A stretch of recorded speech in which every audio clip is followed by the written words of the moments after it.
Përsëri u rikthye ideja për ndërtimin e qendrës së re klinike. Ministri i Shëndetësisë Azir Aliu pret që projekti të financohet me para për financim të projekteve të cilat Maqedonia i ka në dispozicion përmes marrëveshjes me Britaninë e Madhe, që peshon 6 miliard euro. Sektorit të shëndetësisë i takon 1 miliard euro. Por kur do të ndërtohet qendra e re klinike, pasi paraprakisht dështuan përpjekjet në Zllokuçan, Gjorgje Petrov tek Azir Majelinden, por edhe në vendin e qendrës aktuale klinike.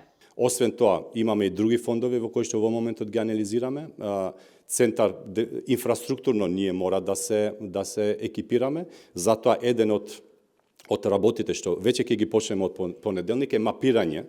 Веќе не е само клиничкиот центар, ние имаме и во другите градови или инфраструктура која што не е достојна за здравје, за здравство и за таков сервис на граѓаните, или недостаток на човечки ресурси, или недостаток на техничка инфраструктура внатре. Ko më parë, kryeministri Hristijan Mickovski zbuloi se qendra e re klinike do të ndërtohet në lokacion të ri, ndërsa qendra aktuale do të rikonstruohet.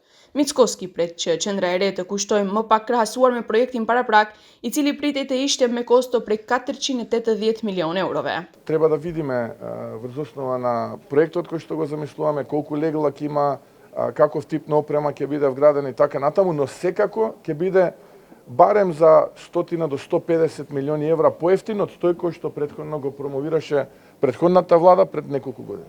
Përndryshe, nga mjetet që rrjedhin nga marrëveshja me Britaninë, u paralajmërua ndërtimi i spitalit klinik në Shtyp dhe ndërtesës për fakultetin mjekësor dhe konviktit, ndërtimi i spitalit në Kërqov dhe rikonstruimi i spitalit në Tetov. Këto projekte do të kushtonin rreth 200 milion euro.